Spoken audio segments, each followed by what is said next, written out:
नमस्कार दोस्तों, स्वागत है आपका अपने YouTube channel study with selector में। हमारा डेली का सेशन होता है करंट अफेयर का। उसमें हम आ गए हैं अगले सेशन पे। आज जो हमारा सेशन होगा वो होगा 14 नवंबर का सेशन। चलिए शुरू करते हैं। पहले हम रिवाइज करेंगे हमारा लास्ट सेशन जो था। पहला कह रहा है हाल ही में विश्व रेडियोग्राफी दिवस कब मनाया गया है? 8 नवंबर को मनाया जाता है। हाल ही में सूचना के अधिकार संग्रहालय की आधारशिला राजस्थान में रखी गई है। केंद्रीय मंत्री नितिन गडकरी ने अभी हाल ही में पुणे में जैन संग्रहालय और ज्ञान केंद्र का उद्घाटन किया है। भारत में उच्च शिक्षा प्राप्त करने के लिए मेधावी छात्रों को ऋण देने के लिए भारत सरकार ने अभी हाल ही में पीएम विद्या लक्ष्मी योजना की शुरुआत की है। हाल ही में दिल्ली राज्य सरकार ने एंटी ओपन बर्निंग अभियान शुरू किया है। ये जो पराली जला रहे हैं और खुले में कूड़े जलाते हैं लोग, उससे रोकने के लिए अभी हाल ही में एंटी ओपन बर्निंग अभियान शुरू किया गया है दिल्ली सरकार के द्वारा। हाल ही में ऑनलाइन संपत्ति पंजीकरण और धोखाधड़ी पर अंकुश लगाने के लिए सुगम ऐप किसके द्वारा लॉन्च किया गया? छत्तीसगढ़ के द्वारा। भारत का पहला बायो मैन्युफैक्चरिंग इंस्टीट्यूट ब्रिक नाभी का उद्घाटन पंजाब में किया गया है। हाल ही में जारी हैंडले पासपोर्ट इंडेक्स 2024 में भारत की रैंक 82वीं है। पर्यावरण जहाज सूचकांक में शामिल होने वाला भारत का पहला बंदरगाह मोरमुगांव बंदरगाह जो गोवा में है वो इसमें शामिल हुआ है। हाल ही में किस देश ने जनवरी 2025 से बुर्के पर प्रतिबंध लगाने की घोषणा की है? स्विट्जरलैंड के द्वारा अभी हाल ही में ये घोषणा की गई है। आगे देखते हैं, शुरू करते हैं आज का सेशन। पहला क्वेश्चन कह रहा है हाल ही में राष्ट्रीय विधिक सेवा दिवस कब मनाया गया है? ऑप्शन हमारा सी हो जाएगा। हर साल 9 नवंबर को राष्ट्रीय विधिक सेवा दिवस मनाया जाता है, तो करेक्ट आंसर ऑप्शन सी हो जाएगा। आगे देखते हैं, बात करें तो प्रतिवर्ष 9 नवंबर को राष्ट्रीय विधिक सेवा दिवस मनाया जाता है। इस दिवस के आयोजन की शुरुआत पहली बार 1995 में भारत के सर्वोच्च न्यायालय द्वारा समाज के गरीब और कमजोर वर्गों को सहायता और समर्थन प्रदान करने के लिए की गई थी। ये जो सेवाएं हैं राष्ट्रीय विधिक सेवा प्राधिकरण द्वारा प्रदान की जाती हैं। अब बात करें राष्ट्रीय विधिक सेवा प्राधिकरण की, तो विधिक सेवा प्राधिकरण अधिनियम 1987 के तहत वर्ष 1995 में जो नालसा यानी राष्ट्रीय विधिक सेवा प्राधिकरण उसका गठन किया गया था और इसका हेडक्वार्टर नई दिल्ली में है। नालसा के कार्यकारी अध्यक्ष के पद पर सर्वोच्च न्यायालय के दूसरे वरिष्ठतम जो न्यायाधीश होते हैं उनको नियुक्त किया जाता है। भारत के जो चीफ जस्टिस होते हैं वो नालसा के मुख्य संरक्षक होते हैं। राष्ट्रपति जो चीफ जस्टिस ऑफ इंडिया होते हैं उनके परामर्श से नालसा के कार्यकारी अध्यक्ष के रूप में सर्वोच्च न्यायालय के सेवारत या सेवानिवृत्त न्यायाधीश की नियुक्ति करता है। आगे देखते हैं हमारे जो नवंबर के दिवस इनको रिवाइज कर लेते हैं। विश्व शाकाहारी दिवस कब मनाया जाता है? 1 नवंबर को। ऑल सोल्स डे 2 नवंबर को मनाया जाता है। विश्व जेलीफिश दिवस 3 नवंबर को मनाया जाता है। नेशनल कैंडी डे 4 नवंबर को। विश्व सुनामी जागरूकता दिवस 5 नवंबर को मनाया जाता है। राष्ट्रीय कैंसर जागरूकता दिवस 7 नवंबर को और विश्व रेडियोग्राफी दिवस 8 नवंबर को मनाया जाता है। अगला क्वेश्चन हमारा कह रहा है हाल ही में भारत और किस देश के बीच में तीसरा ऑस्ट्रिया हिंद संयुक्त सैन्य अभ्यास जो है उसका आयोजन किया गया है? ऑप्शन बी करेक्ट हो जाएगा। भारत और ऑस्ट्रेलिया के बीच में तीसरा जो ऑस्ट्रिया हिंद संयुक्त सैन्य अभ्यास है उसका आयोजन अभी हाल ही में किया गया है, तो करेक्ट आंसर ऑप्शन बी हो गया। महाराष्ट्र के पुणे में अभ्यास ऑस्ट्रिया हिंद शुरू हो गया है। यह संयुक्त सैन्य अभ्यास 8 से 21 नवंबर 2024 तक चलेगा। इसमें भारत और ऑस्ट्रेलिया के सैनिक शामिल हैं। यह अभ्यास हर साल होता है जो दोनों देशों के बीच बारी बारी से होता है। इसका पिछला संस्करण दिसंबर 2023 में ऑस्ट्रेलिया में आयोजित किया गया था। अब देख लेते हैं कुछ जो हमारे अभ्यास अभी हाल ही में हुए हैं। नसीब अल बहर जो अभ्यास है भारत और ओमान के बीच में गोवा में आयोजित किया गया है। कुछ देख लेते हैं, बाकी आप देख लीजिएगा। अभ्यास मित्र शक्ति भारत और श्रीलंका के बीच में श्रीलंका में आयोजित किया गया है। नोमैडिक एलिफेंट भारत और मंगोलिया के बीच में उमरोई मेघालय में आयोजित किया गया है। धर्म गार्जियन भारत और जापान के बीच में राजस्थान में आयोजित किया गया है। अभ्यास डस्टलिक भारत और उज्बेकिस्तान के बीच में उज्बेकिस्तान में आयोजित किया गया है। अभ्यास गरुड़ शक्ति भारत और इंडोनेशिया के बीच में इंडोनेशिया में। अभ्यास वज्र प्रहार भारत और अमेरिका के बीच में अमेरिका में आयोजित किया गया। अभ्यास विनबैक्स भारत और वियतनाम के बीच में अभी हाल ही में पुणे में आयोजित किया गया है। अगला क्वेश्चन कह रहा है हाल ही में किस देश ने 16 वर्ष से कम उम्र के बच्चों के लिए सोशल मीडिया पर प्रतिबंध लगाया है? ऑप्शन बी करेक्ट हो जाएगा। ऑस्ट्रेलिया के द्वारा अभी हाल ही में जो 16 वर्ष से कम उम्र के बच्चे हैं उनको सोशल मीडिया पर यूज पर जो है बैन लगा दिया गया है। तो करेक्ट आंसर ऑप्शन बी हो गया। ऑस्ट्रेलिया सरकार ने 16 वर्ष से कम उम्र के बच्चों के लिए सोशल मीडिया पर प्रतिबंध लगाने का प्रस्ताव दिया है, जिसे प्रधानमंत्री जो वहां के एंथनी अल्बनीज ने विश्व प्रथम कदम बताते हुए इसकी घोषणा की है। यह कानून अगले साल के अंत तक प्रभावी हो सकता है। यह दुनिया का पहला, अगर ये कानून लागू होता है तो ये दुनिया का पहला देश होगा जिसने इस तरह के आयु वेरिफिकेशन यानी एज वेरिफिकेशन सिस्टम के माध्यम से प्रतिबंध को लागू करने की योजना बनाई है। ऑस्ट्रेलिया का मैप यहाँ पे है। ऑस्ट्रेलिया की राजधानी कैनबरा, यहाँ की मुद्रा है ऑस्ट्रेलियन डॉलर और यहाँ के प्रधानमंत्री हैं एंथोनी अल्बनीज, यहाँ के प्रधानमंत्री का नाम है। अब हमारे करंट के क्वेश्चन कुछ। विदेश मंत्री एस जयशंकर ने ब्रिस्बेन, ऑस्ट्रेलिया के ब्रिस्बेन में भारत के नए महावाणिज्य दूतावास का उद्घाटन किया है। ऑस्ट्रेलिया ने शिशुओं में मूंगफली एलर्जी के इलाज के लिए दुनिया का पहला कार्यक्रम शुरू किया है। ऑस्ट्रेलिया ने राइट टू डिस्कनेक्ट कानून लागू किया, जो कर्मचारियों को कार्य समय के बाहर नियोक्ताओं से संपर्क करने से मना करने की अनुमति देता है। फिनलैंड ने कुछ श्रमिकों को बर्ड फ्लू से बचाव के लिए टीकाकरण शुरू कर दिया है। ऐसा करने वाला पहला देश बन गया है। चीन ने पूरी तरह कार्बन फाइबर से बनी दुनिया की पहली यात्री ट्रेन का अनावरण किया है। आर्मेनिया आर्टेमिस समझौते पर हस्ताक्षर करने वाला 43वां देश बन गया है। यूक्रेन ड्रोन प्रणालियों के लिए समर्पित सैन्य शाखा स्थापित करने वाला विश्व का पहला देश बना है। जिबूती ने मलेरिया से लड़ने के लिए आनुवांशिक रूप से संशोधित जो मच्छर हैं वो अभी हाल ही में छोड़े हैं। आगे बढ़ते हैं। हमारा अगला क्वेश्चन कह रहा है, हाल ही में जारी एसबीआई की रिपोर्ट के अनुसार प्रत्यक्ष कर संग्रह में योगदान देने वाला शीर्ष राज्य कौन सा है? ऑप्शन बी हमारा करेक्ट हो जाएगा। महाराष्ट्र जो है वो प्रत्यक्ष कर संग्रह में योगदान देने वाला भारत का शीर्ष राज्य है एसबीआई की रिपोर्ट के अनुसार। तो करेक्ट आंसर ऑप्शन बी हो गया। बात करें तो दक्षिण भारत में कर्नाटक और तमिलनाडु भारत के शीर्ष 5 राज्यों में शामिल हैं, जो भारत के कुल प्रत्यक्ष कर संग्रह का 70% हिस्सा रखते हैं। महाराष्ट्र 38.9% के साथ सबसे आगे है, जो कर संग्रह में सबसे बड़ा हिस्सा है, जबकि कर्नाटक और तमिलनाडु क्रमशः दूसरे और चौथे स्थान पे हैं। एसबीआई की रिपोर्ट के अनुसार दिल्ली तीसरे स्थान पे और उसके बाद गुजरात है। आगे बढ़ते हैं। हमारा करंट का क्वेश्चन देखते हैं। पीएम नरेंद्र मोदी द्वारा महाराष्ट्र में अन्य पिछड़ा वर्ग यानी ओबीसी वर्ग के लाभार्थियों के लिए मोदी आवास घरकुल योजना का शुभारंभ किया गया है। भारत का पहला CO2 से मेथेनॉल पायलट प्लांट महाराष्ट्र के पुणे में स्थापित किया जाएगा। पीएम नरेंद्र मोदी ने महाराष्ट्र के पालघर में वधावन बंदरगाह की आधारशिला रखी है। भारत की पहली एकीकृत कृषि निर्यात सुविधा जवाहरलाल नेहरू बंदरगाह मुंबई में स्थापित की जाएगी। गोवा महाराष्ट्र सीमा के निकट शोधकर्ताओं ने हाल ही में महाराष्ट्र के कुमराल में एक पवित्र मिरिस्टिका दलदली जो जंगल है उसकी खोज की है। महाराष्ट्र के मुख्यमंत्री एकनाथ शिंदे ने सौर ग्राम योजना की शुरुआत की है। इस कार्यक्रम का उद्देश्य 100 गांवों को 100% सौर ऊर्जा से बिजली देना है। महाराष्ट्र में 17 अगस्त 2024 को मुख्यमंत्री लड़की बहन योजना की शुरुआत की गई है, जिसकी घोषणा वहाँ के उप मुख्यमंत्री देवेंद्र फडणवीस ने की है।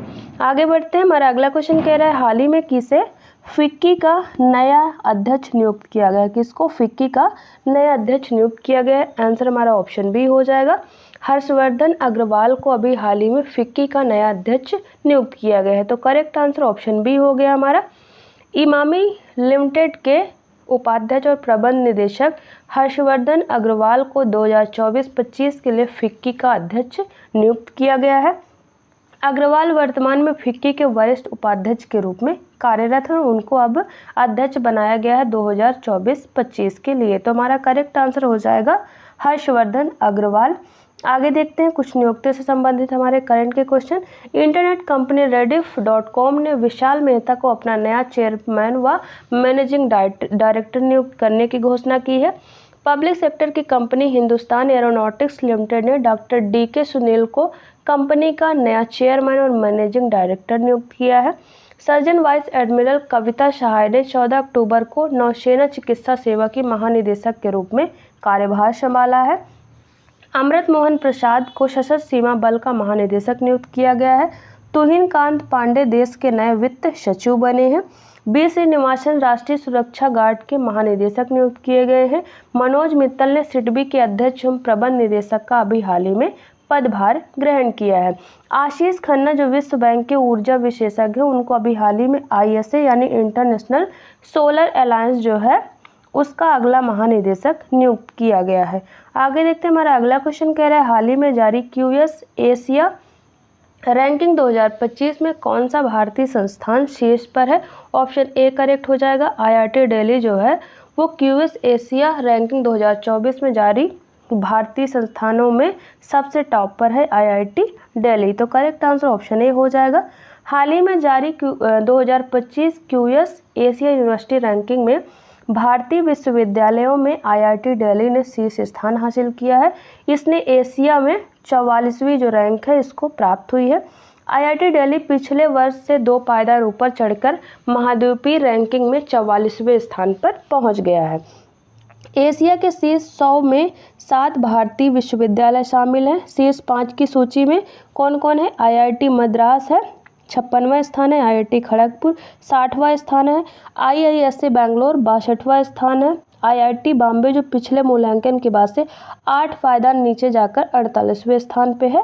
और बात करें ये टॉप 5 हैं, बाकी 2 और कौन से? IIT कानपुर है जिसका स्थान है 67वां, और दिल्ली विश्वविद्यालय इसका स्थान 81वां है। लास्ट ईयर इसका स्थान 94वां था, इस बार है 81। तो ये 7 विश्वविद्यालय हैं जो टॉप 100 में शामिल हैं, और टॉप पर कौन है? IIT दिल्ली। आगे देखते हैं हमारे करंट के question. Centre for world University ranking report 2024 के अनुसार भारतीय प्रबंधन संस्थान अहमदाबाद को पूरे भारत में सर्वश्रेष्ठ प्रदर्शन करने वाला संस्थान का दर्जा दिया गया है।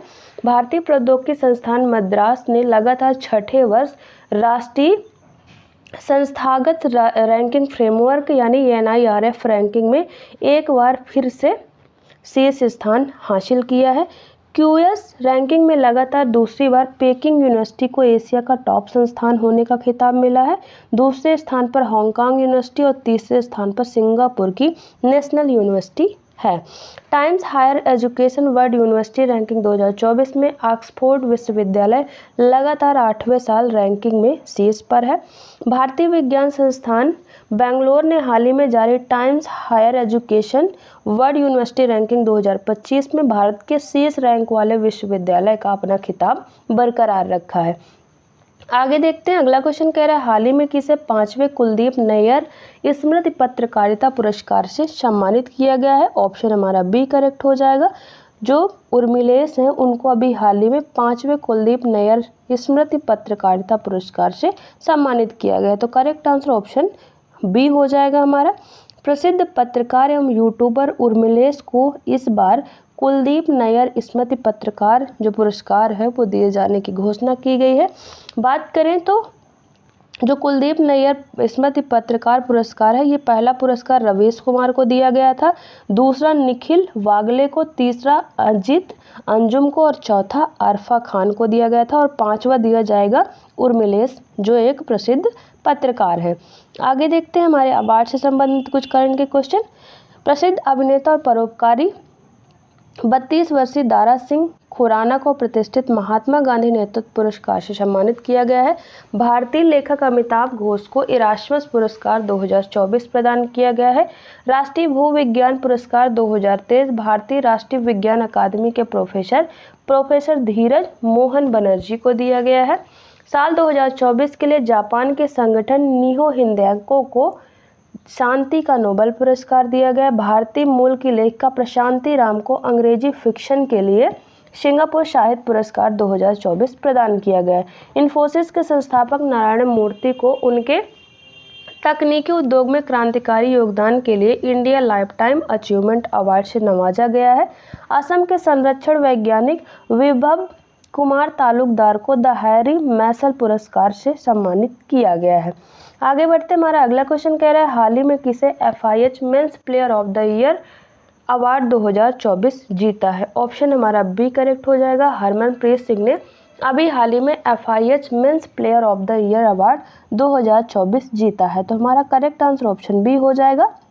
भारतीय हॉकी टीम के कप्तान हरमनप्रीत सिंह को वर्ष का सर्वश्रेष्ठ पुरुष खिलाड़ी चुना गया है, जबकि दिग्गज गोलकीपर PR श्रीजेश को वर्ष का सर्वश्रेष्ठ पुरुष गोलकीपर चुना गया है। अब देख लेते हैं कुछ अवार्ड। वर्ष का सर्वश्रेष्ठ पुरुष खिलाड़ी हरमनप्रीत सिंह इंडिया से है। वर्ष की सर्वश्रेष्ठ महिला खिलाड़ी हॉकी के लिए है ये सब चीज़ें इब्बी जेनसन जो नीदरलैंड से है। वर्ष का सर्वश्रेष्ठ पुरुष गोलकीपर PR श्रीजेश ये भी इंडिया से है। वर्ष की सर्वश्रेष्ठ महिला गोलकीपर ए जियाओ जो चाइना से है। तो ये हमारे कुछ अभी हाल ही में जो अनाउंसमेंट हुए हैं। आगे हमारे देखते हैं कुछ करंट अफेयर। हाल ही में भारतीय शतरंज पुरुष और महिला टीमों ने बुडापेस्ट में आयोजित शतरंज ओलंपियाड में स्वर्ण पदक जीता है। हाल ही में भारतीय पुरुष हॉकी टीम ने चीन को 1-0 से हराकर चीन में 5वीं एशियाई चैंपियंस ट्रॉफी 2024 जीती है। अरविंद चिदम्बरम ने चेन्नई ग्रैंड मास्टर 2024 में मास्टर खिताब जीता है। भारतीय पेशेवर मुक्केबाज मनदीप जांगड़ा ने केमैन आइलैंड में एक रोमांचक मुकाबले में ब्रिटेन के कॉनर मैकिंटोश को हराकर विश्व मुक्केबाजी महासंघ का सुपर फेदरवेट विश्व खिताब है उसको जीता है। ओमान के मस्कट में आयोजित 49वीं FIH वैधानिक कांग्रेस के दौरान तैयब इकराम को 4 साल के कार्यकाल के लिए अंतर्राष्ट्रीय हॉकी महासंघ के अध्यक्ष के रूप में फिर से चुना गया है। आगे बढ़ते हैं। अगला क्वेश्चन कह रहा है हाल ही में भारतीय सड़क कांग्रेस का 83वां अधिवेशन है वो कहाँ पर आयोजित किया गया है। ऑप्शन बी करेक्ट हो जाएगा। छत्तीसगढ़ की जो राजधानी है रायपुर वहाँ पर अभी हाल ही में भारतीय सड़क कांग्रेस का 83वां अधिवेशन आयोजित किया गया है। तो करेक्ट आंसर ऑप्शन बी हो गया। भारतीय सड़क कांग्रेस का 83वां वार्षिक अधिवेशन छत्तीसगढ़ की राजधानी रायपुर में आयोजित किया गया है। केंद्रीय सड़क परिवहन एवं राजमार्ग मंत्री नितिन गडकरी ने इस सम्मेलन का उद्घाटन किया है। 4 दिवसीय यह कार्यक्रम 11 नवंबर को समाप्त हुआ है। आगे बढ़ते हैं हमारे करंट के क्वेश्चन कुछ सम्मेलन से संबंधित। प्रथम वैश्विक AI सुरक्षा शिखर सम्मेलन का आयोजन UK में हुआ है। विश्व ऑडियो विजुअल एवं मनोरंजन शिखर सम्मेलन 2024 का आयोजन गोवा में किया जाएगा। पहला अंतर्राष्ट्रीय सोलर महोत्सव 2024 नई दिल्ली में आयोजित किया गया है। ई-गवर्नेंस पर 27वां राष्ट्रीय सम्मेलन 2024 मुंबई में आयोजित किया गया है। चौथा राष्ट्रीय हिंदी विज्ञान सम्मेलन 2024 का आयोजन भोपाल में किया गया। ब्रिक्स साहित्य मंच 2024 का आयोजन रूस के कजान में किया गया है। 10वां विश्व जल मंच 2024 का आयोजन इंडोनेशिया के बाली में आयोजित किया गया है। दूसरा कोलंबो सुरक्षा कॉन्क्लेव सेमिनार 2024 गांधीनगर में आयोजित किया गया है। पहला संयुक्त कमांडर सम्मेलन 2024 का आयोजन लखनऊ में किया गया है। गीता महोत्सव 2024 का आयोजन हरियाणा के कुरुक्षेत्र में किया गया है। पहला बौद्ध शिखर सम्मेलन का आयोजन नई दिल्ली में अभी हाल ही में किया गया है। आगे देखते हैं अगला क्वेश्चन कह रहा है हाल ही में थाईलैंड टूरिज्म के ब्रांड एम्बेसडर कौन बने हैं। ऑप्शन बी करेक्ट हो जाएगा। जो एक्टर सोनू सूद हैं उनको अभी हाल ही में थाईलैंड टूरिज्म का ब्रांड एम्बेसडर बनाया गया है। तो correct answer option B. Sonu Sood को थाईलैंड का ब्रांड एम्बेसडर और टूरिज्म एडवाइजर अभी हाल ही में थाईलैंड के जो गवर्नमेंट है उनके द्वारा नियुक्त किया गया है। तो करेक्ट आंसर सोनू सूद हो जाएगा। अब ब्रांड एम्बेसडर से रिलेटेड कुछ करंट के क्वेश्चन। बंदरगाह जहाजरानी और जलमार्ग मंत्रालय के ब्रांड एम्बेसडर ओलंपिक पदक विजेता मनु भाकर बनी है। मुंबई स्थित श्रीराम फाइनेंस लिमिटेड के जो ब्रांड एम्बेसडर राहुल द्रविड़ बने हैं। गुरुग्राम स्थित वेलनेस ब्रांड हूप की ब्रांड एम्बेसडर PV सिंधु बनी है। अग्रणी खेल ब्रांड पूमा इंडिया के ब्रांड एम्बेसडर भारतीय क्रिकेटर रियान पराग और नीतीश कुमार बने हैं। तंबाकू नियंत्रण के brand ambassador badminton star PV Sindhu बनी है। बिस्लेरी लिमोनाटा के लिए ब्रांड एम्बेसडर एक्टर आदित्य राय कपूर बने हैं। स्पेस इंडिया के लिए संजना सांघी। फ्रांसीसी कार निर्माता कंपनी सिट्रोल के लिए ब्रांड एम्बेसडर MS धोनी बने हैं। स्लाइस के लिए ब्रांड एम्बेसडर नयन तारा। झारखंड विधानसभा चुनाव के लिए पूर्व भारतीय कप्तान MS धोनी को निर्वाचन आयोग ने ब्रांड एम्बेसडर अभी हाल ही में नियुक्त किया है। इस तरह जो हमारे ऑब्जेक्टिव टाइप के क्वेश्चन होते हैं वो खत्म होते हैं। एक क्वेश्चन लास्ट वीडियो में आपसे पूछे थे उसका आंसर देखते हैं। क्वेश्चन था हाल ही में किसे तीसरा रोहिणी नैयर पुरस्कार प्रदान किया गया है। ऑप्शन बी करेक्ट हो जाएगा। अनिल प्रधान को अभी हाल ही में तीसरा रोहिणी नैयर पुरस्कार प्रदान किया गया। एक क्वेश्चन लास्ट वीडियो में जो पूछे थे उसका आंसर दिया, और एक क्वेश्चन डेली आपसे पूछते हैं जिसका आंसर आपको हमें कमेंट बॉक्स में देना होता है। क्वेश्चन कह रहा है हाल ही में किस देश ने जनवरी 2025 से बुर्के पर प्रतिबंध लगाने की घोषणा की। Option A Switzerland, option B Nepal, option C UAE, option D America. तो इसका आंसर आप हमें कमेंट बॉक्स में ज़रूर दें। इस तरह जो हमारा डेली का सेशन होता है वो ख़त्म होता है।